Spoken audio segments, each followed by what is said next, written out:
All right, everybody. Hello, my name is Spooky. Welcome back to another Stadium video today. We're going to be doing a talk through today, specifically about how to play Brig into Tracer. I've been seeing a lot of comments on my YouTube, on Twitch, on TikTok about people being really annoyed by Tracer and asking specifically how to deal with her as Brig. And, you know, we spent a lot of time trying to figure out if there's like a specific build you need to run against it. I'm not gonna lie, man, still the tried and true, the PAX build for Brig is still great at it. We haven't really been having too many trouble with Tracer. So I'm gonna talk to you about how I play according to like dive, especially, or any dive characters, how to respond to it. We're gonna go over the PAX build and more about our actual gameplay, like while we're playing. I'll go briefly over the build. I'm sure you guys have heard of the PAX build at this point and how it works, but I'm still gonna go over everything just briefly. If you want to get a full breakdown, go check out my PAX Brig guide on my channel if you want to know more about the build itself. So pack stacker, that basically just does a flat increase to your repair pack duration by 50%, and also increases the duration of all your packs whenever you do ability damage by 1 second. We grabbed a little bit of AP with charged plating, power playbook, and then we grabbed some armor with armored vest. So, and then we're going to play pretty passive right here. So we're really looking to keep our distance here. Toss out packs where we can. Just play nice and safe. So we're just going to pressure out. If we see the Tracer coming into us, then we can use the shield bash to like just pressure. But again, we're not going to like try to kill Tracer. Like, that's not really going to be our responsibility. Is mainly just to heal people and live with Brig. So as this kind of goes on, we'll kind of see what kind of playstyle they have with Tracer. And we'll talk about how to adjust to that. But a lot of people have been having trouble with it. And I really do think a lot of people are having trouble with Tracer because people are still stuck in the mindset that you have to play Brig aggressively, when in reality, probably the best way to play Brig, in my opinion, in Stadium right now, is this PAX build. It's a very passive playstyle. You throw out these packs, you get a lot of value from playing distance, you get a lot of survivability. And I think a lot of people are just dying to Tracer because they're playing too aggressive, and she just gets really easy angles on people without having to like flank or set up any kind of like dives or anything. So I definitely prefer, usually with Brig, to play passively, and I've had no issues with Tracer. So I'll kind of talk to you about how to play passively with Brig as we do this. So as you're playing it, really just play corners. A lot of people ask me about why I swing my mace a lot. It's just a habit to keep up APMs. It makes sure I like recharge my shield, as well as if Tracer like comes up to me real quick, I might get like a little easy free shot on like an animation cancel. So it's just a habit a lot of Brig players do. But again, I'm going to be playing safe. I'm going to be playing corners, only peeking if I absolutely need to, like throw out a pack or like do a quick whip shot. But I'm not going to like die to do any of that stuff. I'm not going to kill myself to get like a good... I'm actually going to rotate a little bit back here even further, just so I don't get pressured out. So it's like preemptively like setting yourself up to where if like they try to pressure you, you're not going to like be stuck in a weird situation. And that's kind of just like positioning in general. Is how to play. I mean, Overwatch really is most of it's positioning, but with like a lot of passive play styles, a lot of passive heroes playing back and just playing safe. It's kind of an active thing you have to do, but once you get in the routine of it, once you get in the habit of it, it becomes second nature. So it might need a little bit of practice, but you can see I'm not like trying to get like a massive amount of damage. I'm just making sure that my packs are ready when people need them, and I'm setting them out preemptively. I'm not trying to be reactive. I'm trying to send in packs if I think that they're playing more aggressive and they're going to need that healing. Because remember, the packs have some more longer cooldown. I'm just going to rotate this. I'm actually going to use this to rally and get out. So get a refresh on my shield bash here. So I think I might keep trying to rotate, help our soldier. And my job's just going to be live now. Ryan's probably going to chase me, so let's wait. He probably has shatter right now. So again, you can see I'm just playing back. I'm really just always going back. I'm only pushing forward if I feel like my team is confident enough to push up and I feel safe enough to do so. But remember, Brig gets a lot of value from a decent range, like her whip shot and her packs. Those are like the core of this. And they scale with AP really well together. So I want to pack that early just in case he gets un-antied. Massive flash though, or sleep.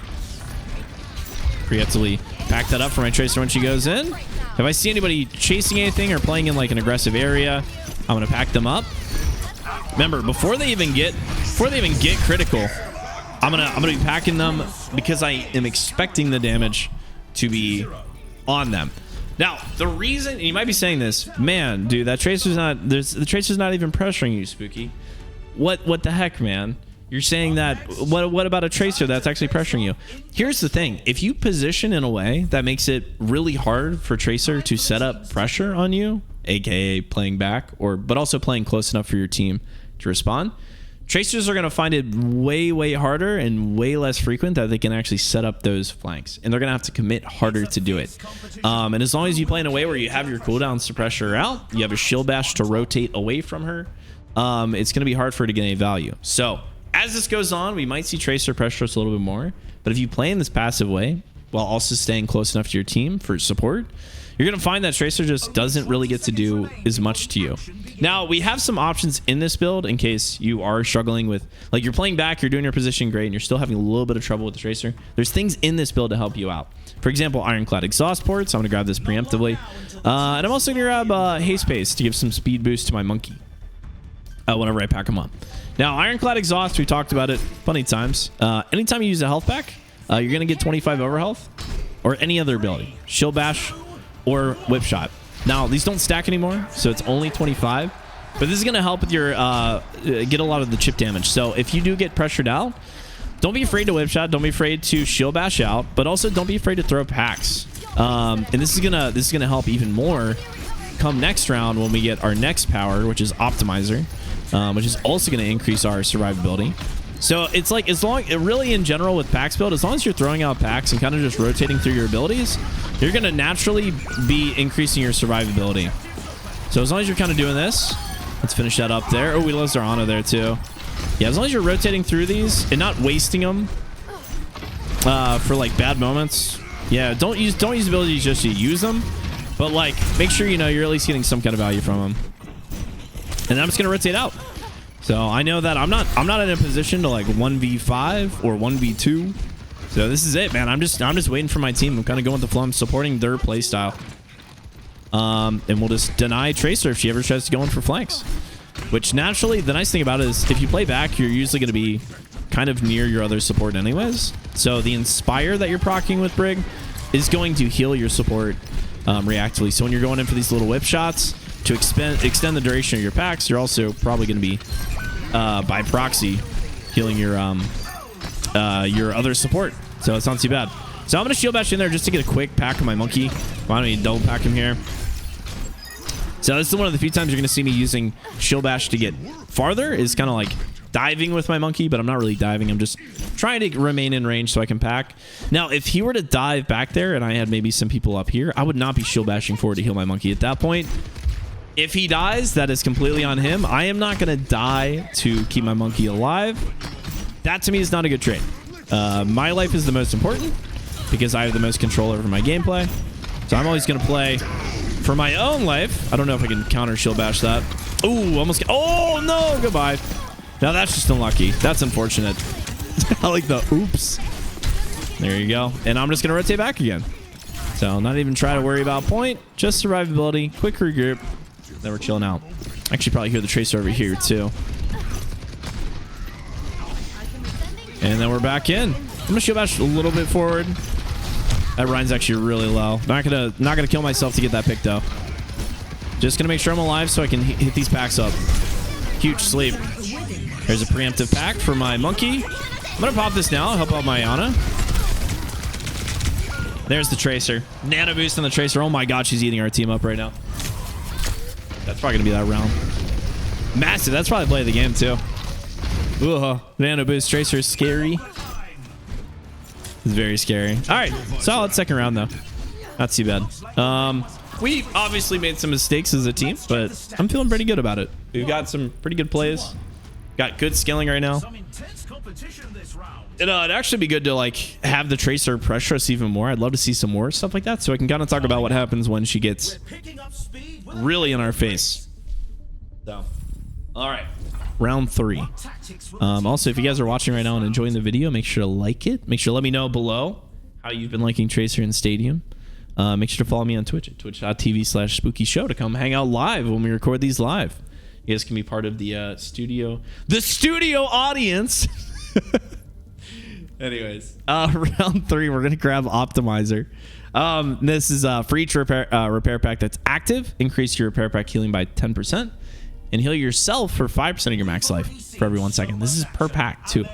So the nice thing about this, running this with duration extension with ability cooldown, is that you can have a lot of packs out at once, which makes you really hard to kill with the amount of self heal you can do. And it also increases your healing. So these two together with cooldown reduction are just so good, man. This build really does start to come online by round 3. This is my favorite part of the build because you really start to feel how much more sustain your team has. We're just going to fill in the rest with some ability cooldowns, some extra abilities here. We're not going to dive into extra survivability just yet. I don't think we're having any issue with living ourselves, which we'll see if we do this round. Optimizer is going to increase our survivability a lot on its own, so we don't need some extra stuff anyways. But if we're having issues with Tracer, we'll talk about that.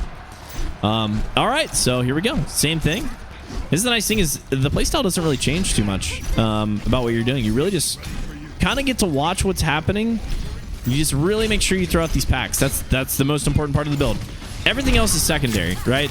Hitting whip shots is nice, but it's not necessary for this build to work. It's just something supplementary, you know, that will make it even a little bit better. But not necessary to get the full, like, a lot of value out of it. I'm going to countercharge that just to make sure. There you go. Yeah, I go down, unfortunately. Probably could have just whip shot that and then backed off. Tracer was on my butt there, so good play though. And that's really it. We're just like holding all those cooldowns for those big moments like that. And it's gonna look like I'm not doing much. It's gonna, if you play packs build against this, it's gonna feel like you're. A lot of people are gonna make the mistake where they feel like they need to do more, and that's where you get yourself in trouble. That's where you get yourself in situations where you're going to feed, right? It's going to feel like the game is more intense. It's going to feel like things are happening all around you, and that's because you're playing too far up. You're playing too aggressive. So this build, like, if you're feeling chill, if you're hanging out, then you're probably positioned well, right? If you're not stressed out, you're probably in a good position. If you are stressed out, you're probably either A, getting full dove, which is less likely, or B, you're just in too far up, right? You're going to play your distance here. So with this Reinhardt, I'm just going to keep playing distance from him. If he goes for a charge, whatever. So we're really getting some big distance here. Might even counter charge him if he goes in again. I've got whip shot ready to like create distance once we get back up. So if he goes in for the charge, which I anticipate he will here. Okay. Back up here a little bit. That's a lot of ults. So we might hold on. I want to see what happens here. I'm going to try to help my Ana. Damn. Probably should have held on to that. Yeah, we're going to go down here. It's fine. We get a quick reset, and then we should be good. Yeah, I was seeing our Ana kind of back up there, and I was like, okay, maybe, you know what? If I can pop a double shield bash and save my Ana, it's not unwinnable. So they're catching up pretty quick, though.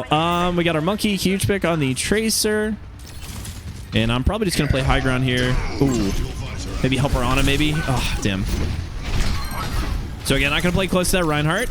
Do not need to kill him. I'm very weak to Reinhardt, so I'm just going to kind of let our team do the thing. Maybe even push this payload a little bit. Get some more distance. If he charges me, again, I'm going to counter charge and then whip shot away. And just keep doing this. So you can see, playing real safe here. Trying to force him to, like, really commit some cooldowns to, like, get to me. And then I'm just going to keep doing that.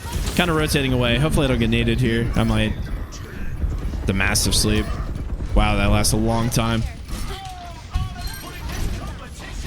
Try to keep him up here. There we go. And we can finish him up. Big nade. There you go. Nice. Okay, we should be looking pretty good.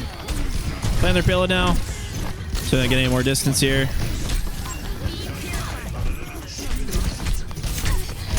Now, we're kind of in the brawl thing here because Ryan's not here. I don't really mind getting in there. There's not really much I need to worry about. The amount of damage they have. Okay, cool. So that is round 3. So, 2 deaths, 2,400 damage, 3,800 healing. And again, it's going to look like we're not doing much, right? It's going to look like not too much damage. You'll probably start to get to the point where you do a lot of healing. But you can see, like, we're just basically closed. Like, Brig herself is going to deny a lot of flanking, a lot of pressure from different angles. And that's what we're doing. We're just like really keeping people back, and if they pressure us, we're getting out and we're throwing out packs and we're forcing them to invest to try to kill us. So if you're having trouble with Tracer, like this build, I'm telling you, this build alone, and if you play it in a very passive way, a lot of rotating, a lot of just denying angles and stuff like that, you're gonna find that you're just dead to Tracer a lot less. So definitely pick this up. I mean, I've been talking about the packs build for weeks now since Brig came out. I think this was our second, I believe this was our second build that we released with her, and since then I've almost exclusively been running this, and we're just winning and winning and winning and winning. So give it a shot for sure. Now I don't think Tracer pressured us that much, so I'm not going to grab Lumerico. Lumerico's 50 armor, ability power, but you also refresh armor every time you use an ability. That includes your healing packs. I don't think I need that. I'd rather get some more cooldown reduction here to keep the packs. Until I start getting really pressured, I'm not going to pick Lumerico up early. So that's kind of in a build. That's where you can make that choice on your own. If you feel like, even though you're playing back, you're playing safe, you're still getting dove a lot, feel free to grab Lumerico 100%.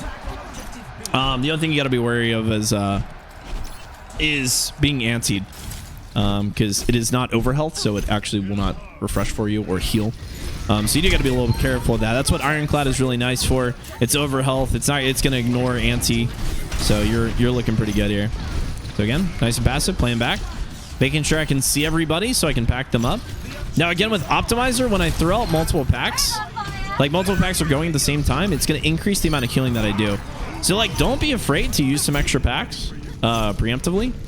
Don't be afraid to double pack on like a tank, or maybe someone that's going to be taking a lot of damage. Don't be afraid to do it. So, all right, let's gonna rotate left. I'm gonna set up with my monkey here. I kind of like taking this high ground with him. Oh yeah, he's in there big time. I might try to get this on if she drops. Again, not gonna feed. Yeah, let's rotate away, create our distance, pack up the monkey so we can get our self heal. Yeah, I'm not gonna pack her up in time, unfortunately. Here's our soldier. I don't mind playing up here. I really don't got to do anything on point. None of my value is going to be from being on point, so I'm just going to keep playing high ground until I get pressured. Really safe for me too. You can see my Ana's having a heart attack. But I'm up here chilling. We're just big chilling right now. Back up my Tracer so she gets that extra healing while she's getting pressured. Yeah. And I'm not getting shot at, so I'm going to keep chilling out here. You know, take a little vacation. Kick your feet up. Throw out some packs. If people get close enough to whip shot, then great. I might go in here. Yeah, that was a play by our monkey. I'll probably countercharge the Ryan. Oh, man, that was close. All right. Almost had to take a little bit crazier of a fight there. All right, so that is round 4. Now, I do think at this point we've got a lot of pressure on the enemy team. The amount of healing that we do and the overhealth that we get from Mitzi's medicine is really sustaining our team. You can see it's just, there's nothing really that they can do at this point. So I'm saying, like, the early game with Brig is usually where it's kind of iffy for me, but the moment we lock in Optimizer and Pack Stacker and really start scaling up our AP and the cooldown reduction, things just go our way every time. And that's why I'm talking about this build scales just really, really, really well. And now we can kind of go into the fun part of the build, which is where we use that AP to double up on our whip shot and do some more damage. So we'll start scaling that up.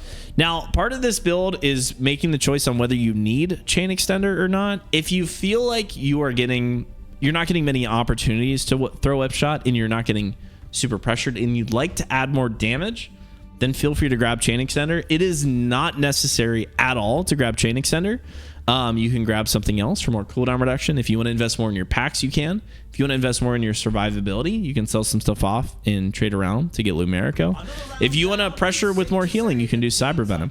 I'd probably say out of all of these, Cyber Venom is usually the more valuable out of all of them. But again, you can, at this point, like once you have all of this stuff and you're at this point, this is completely up to you on how you want to do it.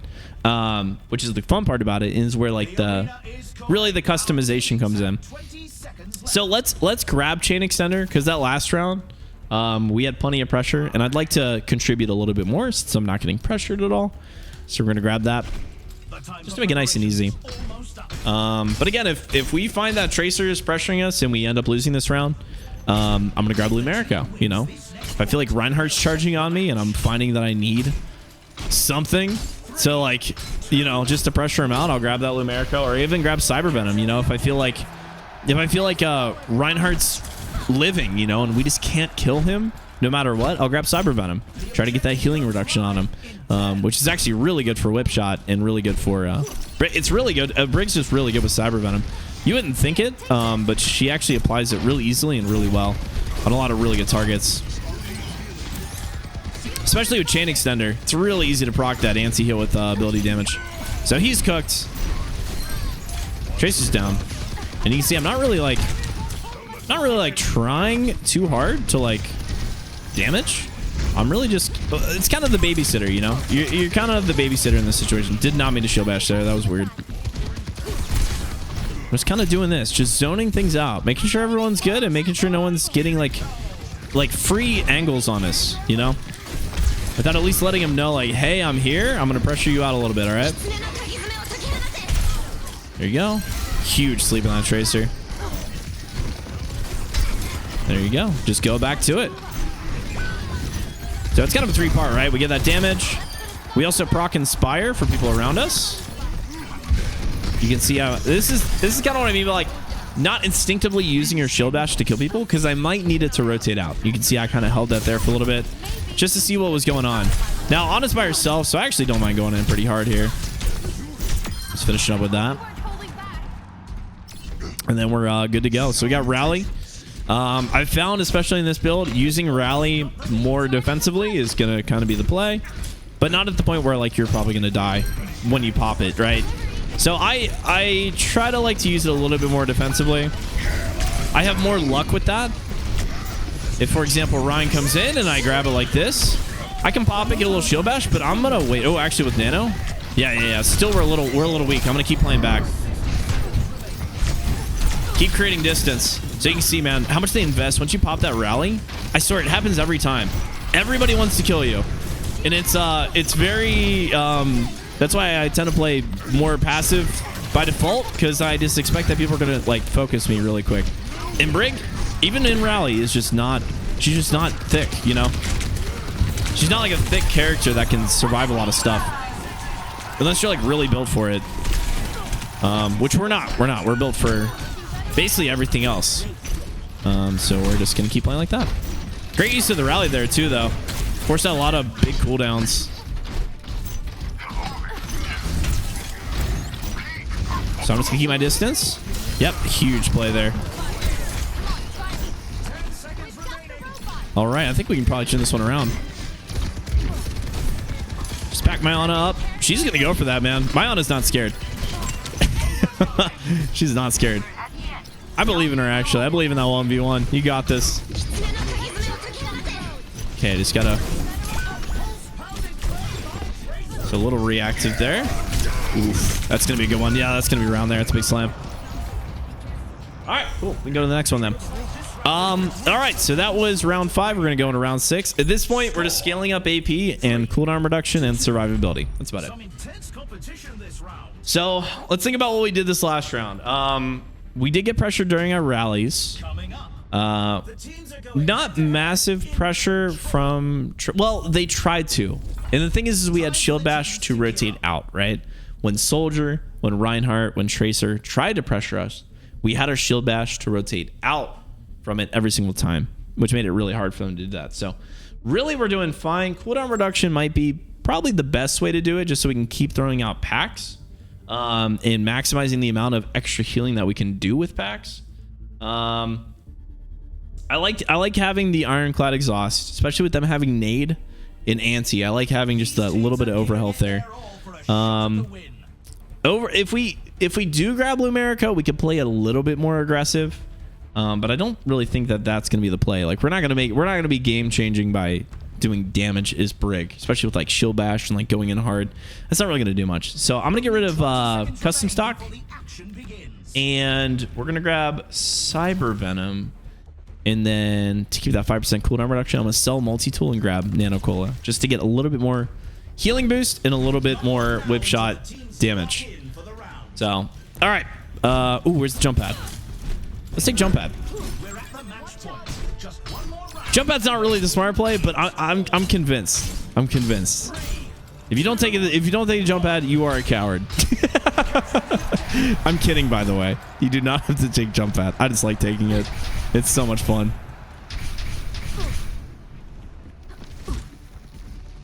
Nope, they're waiting. All right. So he's playing top.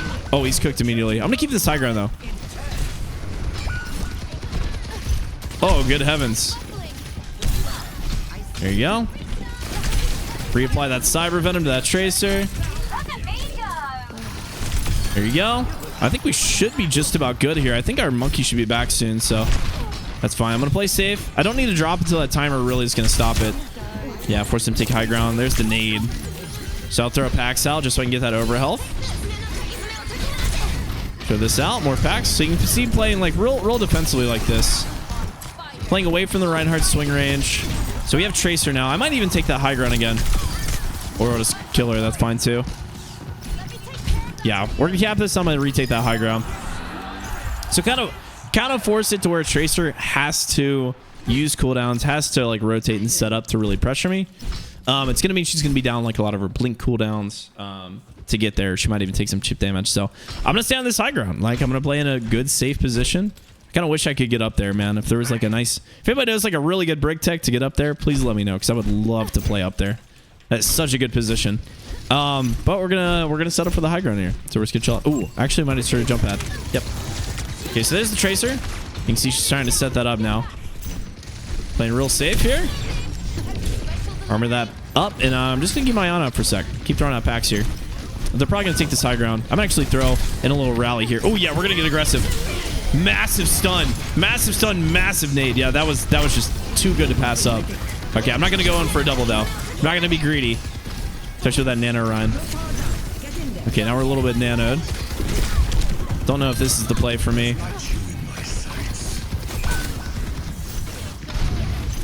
Yep, roll passive. Just use that to apply that anti-heal. Yeah, we're gonna go down. Nice 92 though. Yeah, should be plenty. Got out that shatter. Oh, we might actually just win this. I think we just win this. Look at that. Look at my team. Oh, they're doing great. They're doing great. So we are we're on, I believe, so we've been playing packs today. I believe we're on a 7-game win streak now. And it's just been easy. It's just easy. So like when I see these comments, and it is an assumption, I am assuming that people are probably just playing too aggressive as Brig. Either that or I'm just really lucky after 30 games or 40 games. I think I've played this build now. Just try it out. Give it a shot. Play safe. Play passive. Throw out packs. Use your whip shot when you can. And most importantly, live. Live. And I'm telling you, a lot of those problems with Tracer or Dive or Monkey, Genji, any of that kind of stuff, a lot of that's just going to solve itself from having good positioning.